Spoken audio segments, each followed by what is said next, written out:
So any speakers, feel free to come on up and get a suntan while the rest of us don't. So I was going to start this session with a funny joke, and I ran a few funny jokes by my wife last night, and she looked at me and said, you know, sometimes your humor just doesn't land well. So I'm not going to have any jokes today. We'll just jump right into it because we've got a great cast of speakers that are important to this project, and I want to thank them certainly for offering to come and say a few words. As I've told a few people, we planned the weather, and everything else just fell into place. So thank you for coming out to an exciting day for us. Today does mark an important day for us in Bridgewater. In the municipal world, we generally get together to open a new building or a new road, new playing field, new something. But today we're gathered for a different reason, and that's to celebrate the removal of something. A structure that in previous generations was an important part of Bridgewater's economic growth. This area where you are right now, known as the Ironworks Park, was likely home to a thriving Native American population. It was later a bustling industrial complex which employed hundreds of Bridgewater residents who lived right in the area within walking distance. The dam that harnessed the Taunton River stood right up there. If the leaves weren't here, you could see it. But it just downriver of the bridge that many of you probably traveled over to get here. There is evidence that former bridge, which has newly been replaced, dated back to the late 1600s.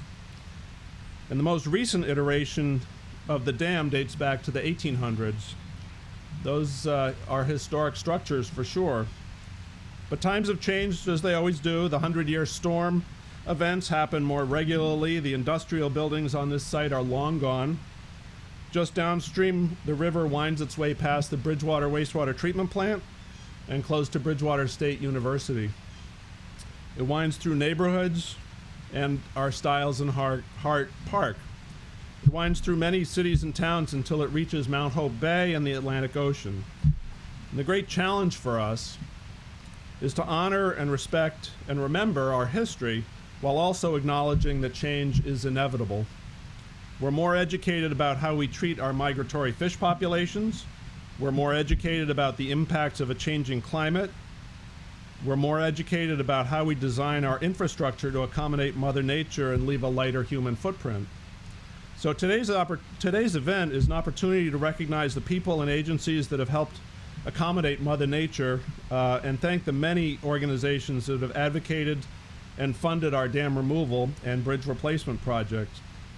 So today we're excited to have a very distinguished group of guests representing those organizations, and I'd like to give them an opportunity to say a few words on how important this project is and projects like this to us and the greater world. First, I'd like to welcome Representative Bill Keating. Representative Keating won Bridgewater in the last redistricting. And we like to think he hit the jackpot. So please welcome Representative Bill Keating.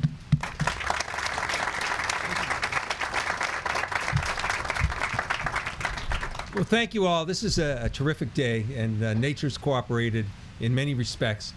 Just want to congratulate Mike and all his work and the people at the local level who've done so much, realizing the challenges that were there, looking at how daunting they are in terms of the fiscal challenge that was there. Joining with my colleagues from Senator Markey's office that are here, that probably will say a few words, as well as Senator Warren. We worked at the federal level for much of this funding.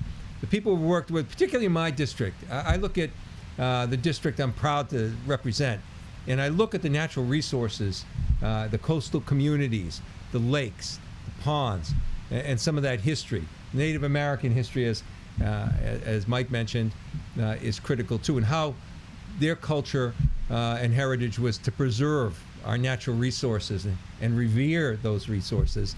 It's a terrific place to be here and to be joined by so many people that have worked with our office as well on so many other gems in our district. If I was thinking of a movie today, I just think of the title of the movie, not necessarily the movie, although sometimes my hair looks like one of the characters. Back to the Future. Now you know which character that is. That's all right. But this is indeed Back to the Future. Where's the back part of this? The back part of it, at one iteration of the bridge, High Street Bridge, it was 1790, even though there were things before that. One of the oldest bridges in the Commonwealth at the time. And back again, looking at around 1919 or so, when the dam was really built in a fortified way, to bring industry forward, not thinking of the environment at the time, but thinking of the necessity of doing something for hydropower that propelled that business, that propelled an industry that was one of the leading industries at the time around here, as well as the jobs that it created. So the back part's important to recognize. You know, they say sometimes in your life, if you go for personal advice, and don't deal with astrology, you have to pay $20 for 10 minutes or something for it. But if you go for advice, sometimes you'll be advised by people, you have to burn a bridge to move to the future. We didn't burn a bridge here, but we disassembled a bridge here. And indeed, that had to be done too. So where's the future part of this? Well, we're right here in the present. But what we're seeing, and I've seen it so many times, it's really astonishing how holistic nature is if you give it a chance. Removing that dam and the forage fish that are there, it's incredible to see how quickly that happens. It's like turning a light switch on, just given the chance to breed and to move ahead and to spawn, and it happens. And that's happening. And what do I mean for the future? Well, it means something right here because of the flooding issue, and I'm sure there's a lot of relief with folks around here in terms of the flooding issues that resulted in having this the way that it was, and the relief of that by getting rid of the dam. But if you expand beyond that, in broader perspective, you can see the effects that are going to be there for the future. Another community that I represent is the city of New Bedford. Why would that be connected to this? Well, it's connected through the Taunton River. It's connected through the fact that forage fish will be there, which is great commercially, but it's also great in terms of the breeding and feeding of other fish. And New Bedford is the #1 port in the United States of America per dollar for fishing. And this will help contribute to that in a very natural way. And if you look at Rhode Island and how they're benefited, this leading to, again, the Taunton River and the freshwater source that is for the Narragansett Bay, leads to the estuaries and estuary growth, something that we're really pushing for here. That estuary growth is important for the environment as well, because that eats up all the nitrogen that's there and cleanses the water holistically as well. So if you think of all just starting with this dam being deconstructed, and you look to the future of all the benefits that's going to happen, this is truly back to the future. And dealing with the present, one of the major funding sources is something that has made history, unfortunately, should make a little more history, a bipartisan infrastructure bill that was created. Of the $3.8 million that contributed to this from the federal level, about half of that came from the bipartisan infrastructure bill, something we're continuing to try to move forward with, because when we work together and those rivers could ever merge, it seems hopeless right now, but don't give up hope. But if those rivers can merge together, we can do more together and move our country forward together. So it's a pleasure to be here. It's a pleasure to be here with so many partners that you're going to hear from, people that have dedicated their careers, some of them on a paid level. So many people here that volunteer and involved in local organizations, local committees, all making this here. You know, as I look to the future here, I can see people filming their weddings here. I can see maybe young couples, being engaged here. I can see young children playing around, just recreating, enjoying nature by itself, getting to see what nature's all about. So there's a lot to look at in that important future as well. And Bridgewater will be the center of that. And as part of many things that are going on in this community right now to move us forward, this will be something from the environmental sense, the recreational sense, and the natural beauty of this community and historic value of this community that'll move it forward as well. So it's a pleasure to be here. I was here about a year ago. It was a hotter day. This is perfect. The stream is, because it's spring, is you can hear it. It has this relaxing tone to it too. And I'm just here to thank you for all the work that so many of you have done, partnering together to make this a success and to enjoy it. There'll be a day I get off that plane from Washington and I'll say, I want to go someplace and forget what I just saw.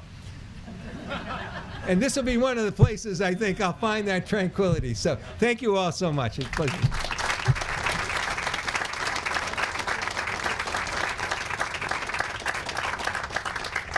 Thank you, Representative Keating. We hope you come back many, many times.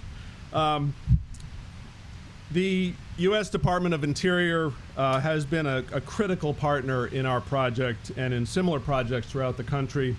Assistant Secretary for Fish and Wildlife Shannon Estenoz is here to help us celebrate on a beautiful day.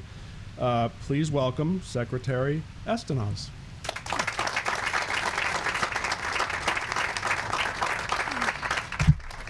Well, thank you and good morning. Congressman, it's wonderful to be with you.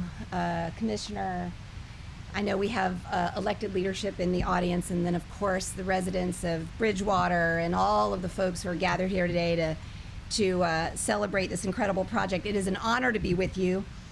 Special thanks to you, Michael, for emceeing today.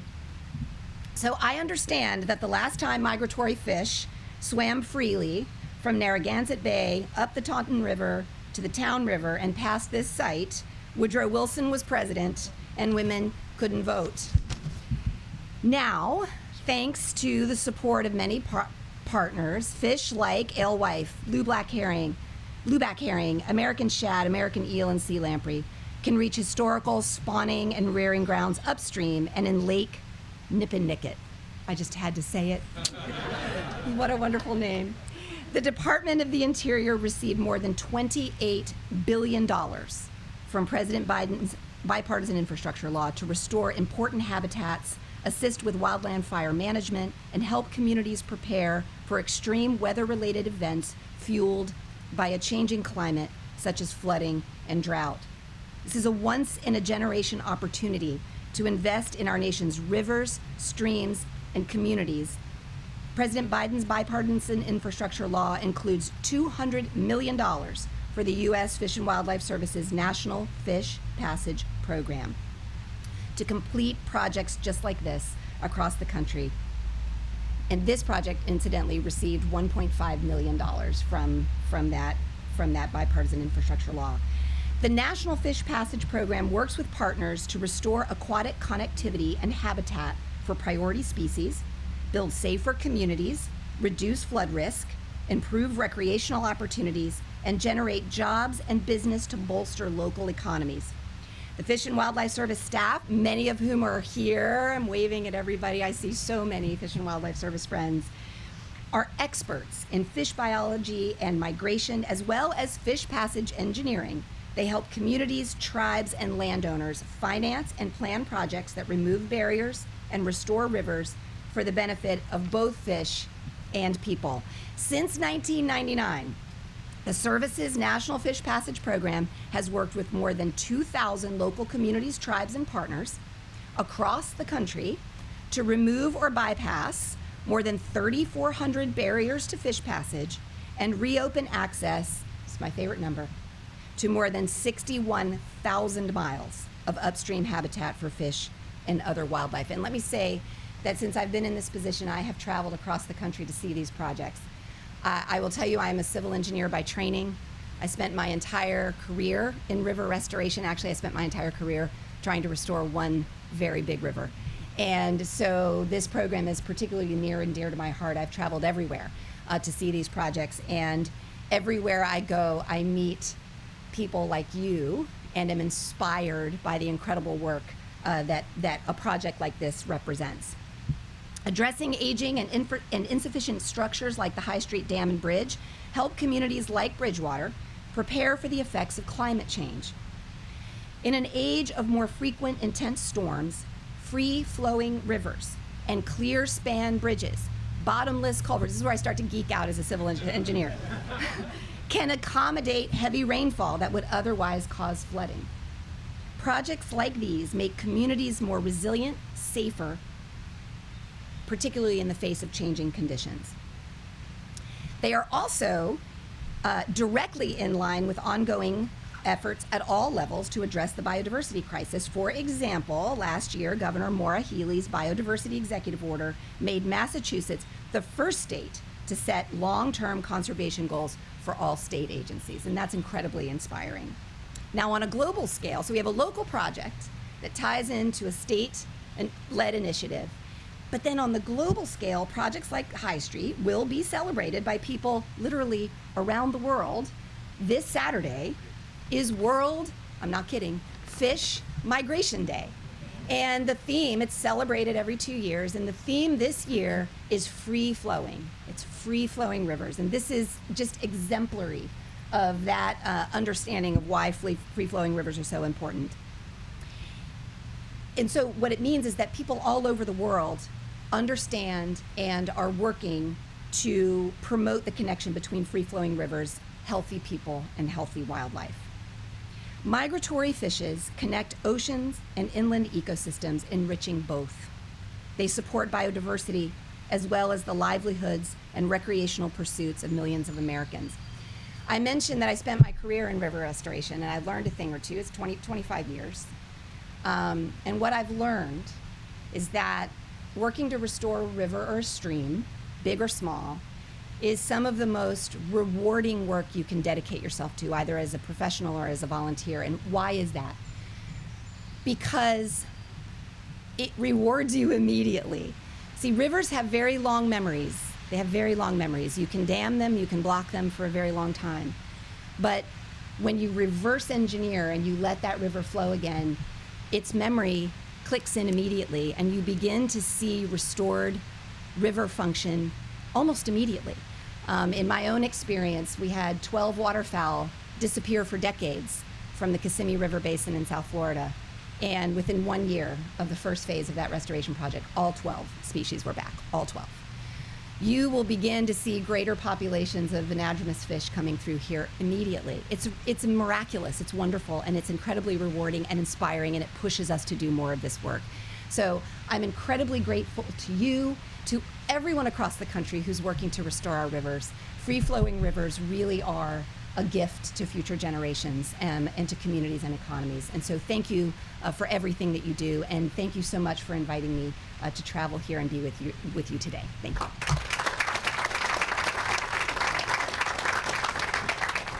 Thank you, Secretary. It's good to get out of the sun, so it's a little warm. Well,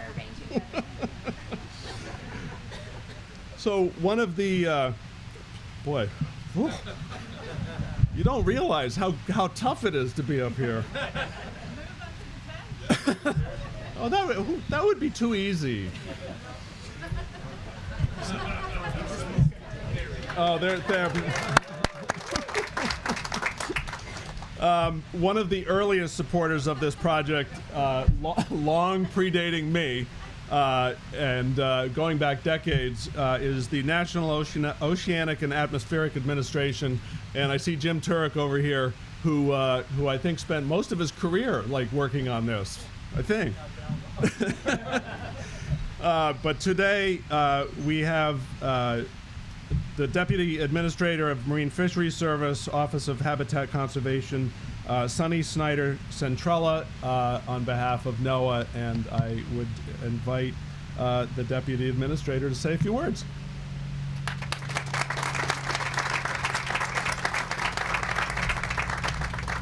Thanks so much. Good morning, everyone. So when I was preparing my remarks, I was going to start off with what a beautiful day it is here in Bridgewater. And I was like, what if it's pouring? And I was like, well, I'll figure something out. But luckily, it is what a beautiful day it is to here today in Bridgewater. Really happy to be here today celebrating the removal of the High Street Dam and the new High Street Bridge with so many partners and friends of fish passage and habitat restoration here in Massachusetts. And I think it is a wonderful way to commemorate World Fish Migration Day 2024. So I feel like everyone probably needs a little stretch. So I'd like to see a show of hands for everyone who is excited to see fish migrating here in the Taunton River. Yes, I love seeing that sea of hands. Okay, show of hands if you have already seen some fish. Ooh, I got a couple of them. Awesome. So they're already out there. It is really exciting to welcome migratory species back to the Taunton River. River herring, alewife, I'm trying to pronounce it like a New Englander. American shad, blueback herring. These are awesome species. It's also really exciting to open up 10 more miles of healthy habitat in the Taunton River. Fish passage projects like these are really important for recovering endangered and threatened migratory species. They're also incredibly important for sustaining our nation's fisheries, including some species that are and can be commercially and recreationally important for all those of you out there that like to fish. And as you've heard here today, this project here is not just great for fish. It's also the dam removal, the new bridge are really important for reducing the risk of flooding and improve public safety in the community here in Bridgewater. So it's a true win-win. NOAA is thrilled to be part of the collaborative effort here in Massachusetts. We're really grateful for all our friends at the Commonwealth of, let's stop leaning forward a little bit. We're so grateful for our friends at the Commonwealth of Massachusetts, especially the Division of Ecological Restoration, the Division of Marine Fisheries.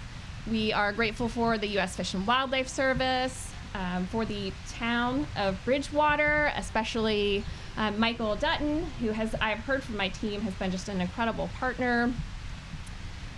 The Wild and Scenic Taunton River Stewardship Council, the National Fish and Wildlife Foundation, the Nature Conservancy. We've had great input from some of our tribal partners in the area. When I asked my team about this project, they told me that every partner that's been involved has just been a critical player in making this project a success.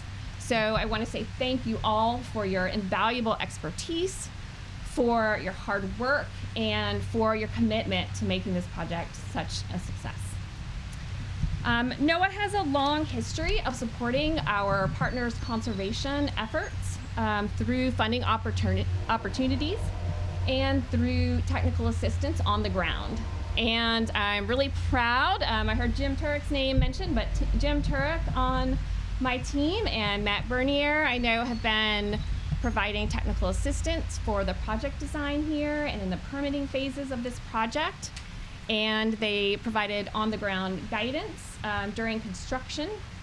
And Jim shared a wonderful story with me about his first visit to this site, where he was looking at the dam and he was thinking about how important improving the site would be for migratory fish. And then he looked up and saw not one, but two emergency vehicles crossing the old bridge. And so that moment when he saw the ambulance and he saw a fire truck crossing over the bridge, he realized that how important the improvements were going to be, not just to fish, but to ensuring public services could access the community across the bridge. We're also very excited that this project contributes to healthy habitat across the entire Taunton River watershed. We've provided funding for several dam removals. One is the Carver Cotton Dam removal on the Sawtucket, which is upstream of here, and took out a couple of bridges on the Mill River in the Taunton area. And so this collective work is going to be making a truly great difference for migratory fish and healthy river habitat in this watershed. It's really something to be proud of.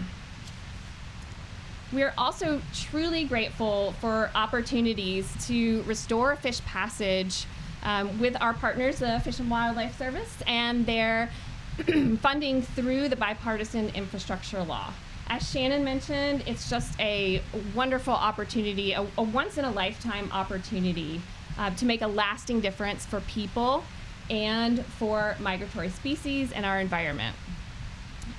With that, I will say that it's truly an honor to be here with all of you today, celebrating the accomplishments in the Taunton River and in the Taunton River watershed. Congratulations to the whole team, and happy World Fish Migration Day. Thank you so much.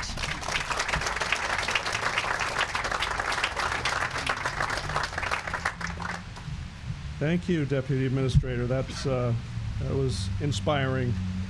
I do think we would not be here today without the National Fish and Wildlife Foundation's grant assistance and support over the past many years. We are celebrating a great success largely because of them. I'm happy to report that Ellen Bolen, the program lead for the National Coastal Resilience Fund, is here to help us celebrate. Please welcome Ellen Bolen.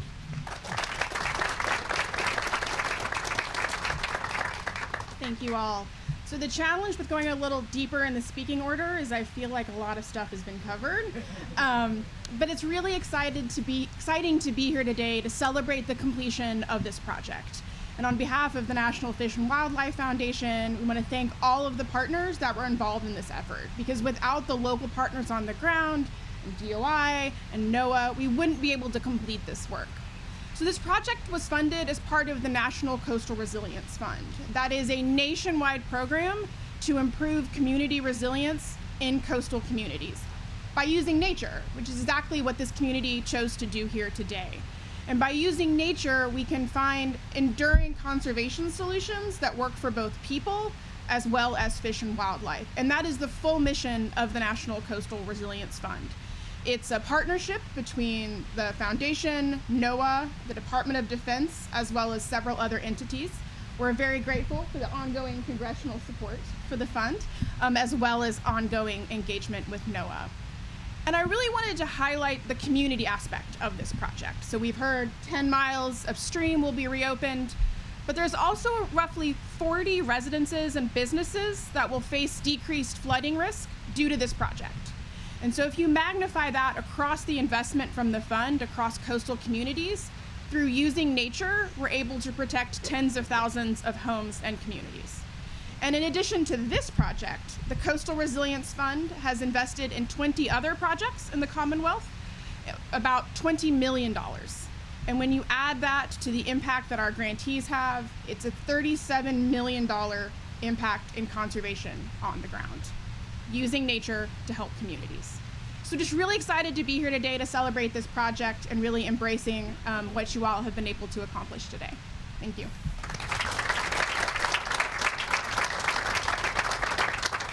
Thank you, Ellen. Tom O'Shea, who is the Commissioner of Massachusetts Department of Fish and Game, knows the ecological importance of this project. Certainly, his agency's various support of this project and support for the opening of the Taunton River watershed is at critical junctures during the planning of this project was invaluable. Please welcome Commissioner Tom O'Shea.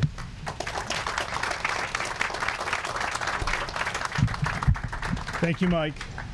And I am shade tolerant, so that's why I moved in. And I see now that even Congressman Keating is also maybe getting there as well. I just want to thank you all, first of all, for sticking with us through the entire program. A lot of great comments and remarks. And I too am in that enviable position of being near the end of the speaking. But let me just first start by saying it is a beautiful day, as you all know. And the last time I was here with Secretary Deb Haaland, it was also a beautiful day. And so I think there's just a lot of good vibes here. And you're also sticking through with a lot of endurance through this whole celebration. So appreciate that. This is a major achievement for biodiversity and climate. And those are two priorities of the Governor Healy and Lieutenant Governor Driscoll's administration. And I know it's a priority for all of our partners, which gives us all a lot of hope. I do want to thank our federal leaders, including Congressman Keating, who I know has just been right there all the way with many restoration projects, including this one, the offices of Senator Markey and Senator Warren, and to our state legislators, who we also need help and support with all the time as a state agency, which includes the Division of Ecological Restoration, led by Director Beth Lambert over here. Beth, if you could raise your hand. And Beth and her team... Beth and her team are just amazing, but one of the things that's amazing about their model is that they try to get out there and help communities and partners do the work, find the funding, find the assistance, and they were there from the beginning to help, or more or less almost the beginning. And Division of Marine Fisheries, Brad Chase, our diadromous fish program lead. And, you know, at the Division of Marine Fisheries, we're in the business at the department of making more fish. And this project is going to make more fish. And I think you heard the congressman talking about that, right? That we're part of a blue economy, but we're also part of a heritage that's iconic, Massachusetts, to have these kinds of fish that, you know, our Mashpee Wampanoag partners and community know very, very well. So going back to the future here, for sure. And I want to say that, you know what? You're all sort of like river herring. Because these projects take a long time, they take a lot of endurance, and you're going to hit a lot of blockades along the way. And you don't stop. You come back year after year. And just I want you to think about it, that if you're in the business of ecological restoration, you're in the business of endurance sports. This is what it takes. And as a triathlete myself, I can tell you that I'm impressed to see the endurance of all of you who are sticking with these kinds of projects. And we can't do it without the local community. We can't do it with our federal partners and our state partners. And quite frankly, we're all swimming in a school together to make these projects work. So it's really a huge accomplishment. And I just want to call out a few things that maybe haven't been said. And I know you've talked about biodiversity and climate, but this executive order signed by Governor Healy, we are developing goals to create biodiversity goals that are strongest in the nation for 2030, 2040, 2050. So we are going way into the future. And the reason is that these projects take time. If we're going to make a difference for the next generation, we have to be thinking 20, 25 years ahead, because that's what it's going to take to be transformational, like this project. And I wanted to say that if we're gonna continue to do this, then we really have to start to think about our climate. And we know that climate change now is creating these rain events that are unprecedented. We're getting more flooding, dams are starting to break, we're getting rising temperatures, and so all of these things will really create a real connection between biodiversity and climate. What you do for biodiversity and for fish passage, you're doing for climate, and vice versa. It's a really important point. We can get really focused just on climate and forget all the natural world around us. So I want you to think about that. If you're doing it for biodiversity, you're doing it for climate. Show me an example where it doesn't. And there are probably a few of them, but they're probably not many.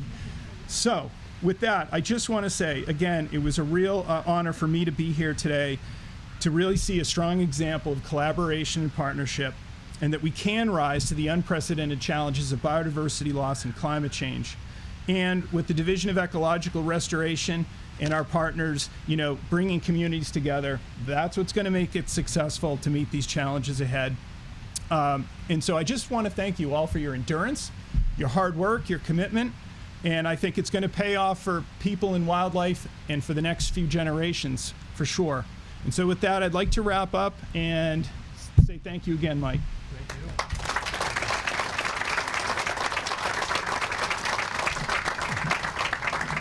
Thank you, Tom. It is kind of symbolic that our last speaker today is Monique Bowman, Executive Director of the Nature Conservancy in Massachusetts. Sarah Burns, who formerly of the Nature Conservancy, was one of the first people I ever spoke to about this project when she appeared in my office in, I think, 2016.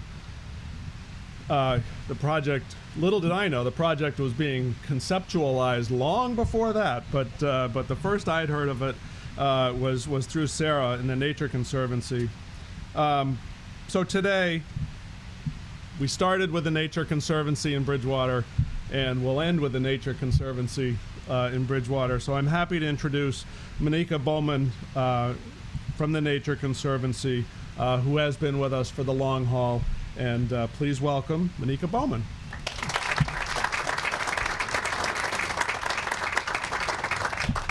I think I get to say good afternoon. Yeah, I think the time has switched over. Yes. Well, I have to say, TNC has been with you for the long haul, but I have been here for 3 months. But I'm really elated to be here and celebrate this milestone with you. At TNC, we believe in one future together where we have livable climate, healthy communities, and nature is thriving.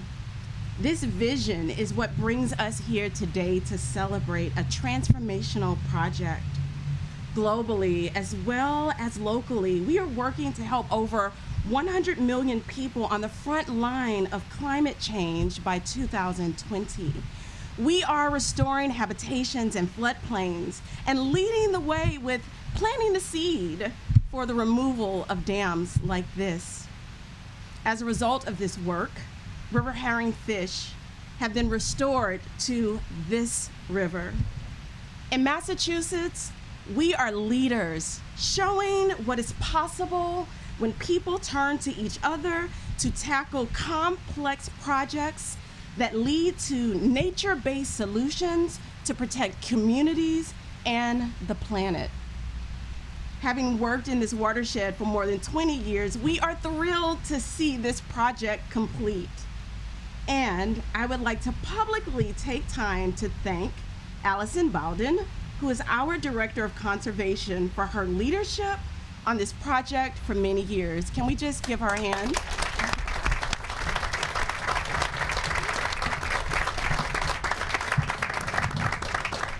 Thank you to everyone who contributed to this work, especially support from local, state, and federal leaders who provided the resources for this to take place.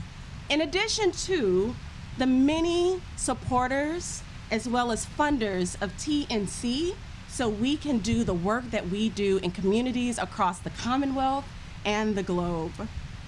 Let's continue to do great work with each other to preserve biodiversity within the Commonwealth and beyond. Thank you so much.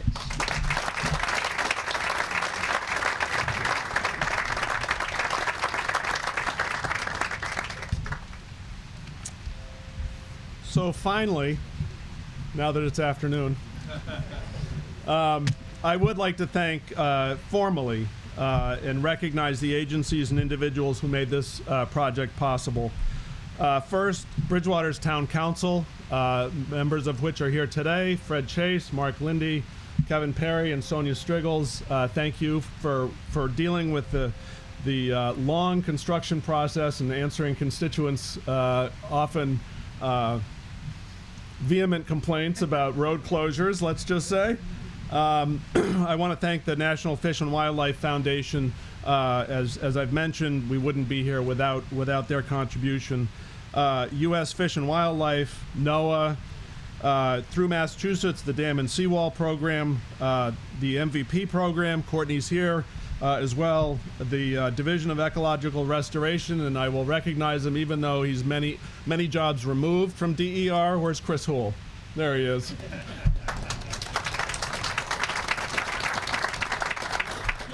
The Taunton River Stewardship council, Bill Napolitano, who will never retire, and Harry Bailey, who is lead on that organization and a key player in the greater health of the Taunton River watershed. Our thanks to you. The Nature Conservancy, NOAA, Mike Flaherty, the dam owner, many other organizations and individuals who contributed letters of support and technical advice. But finally, and I think most importantly, the residents of Bridgewater, especially members of the Lincoln Club. Where's Bill? There he is. The Lincoln Club, who weathered the all the disruptions, because they are literally right over there, and the challenges that construction brought. So thanks to the Lincoln Club folks. And certainly residents in Bridgewater who rely on this bridge to get to their homes and their places of work on a daily basis. That is all we have now. At the risk of creating a Who concert-like thing, I do want to let you know that there is water and cookies and a few choice brownies over on the table over there. So. But thank you all for coming, and this is a great day for Bridgewater, and we appreciate it. Finally, our owner's project manager, engineers, SLR, has made sure that we filled out the audience today by bringing everybody, I think. Is there anybody left in the office? No. Okay. But our thanks to them as well. And thank you to all of you here today, because I know each and every person here played some role in getting this project done, not the least of which is our DPW and engineering folks locally, who have plenty of other things to occupy their workload, but did devote time and effort to make sure this was done right. So I appreciate it. So with that, thank you for coming, and enjoy a cookie. Thanks, Michael. Good job. Moving right along.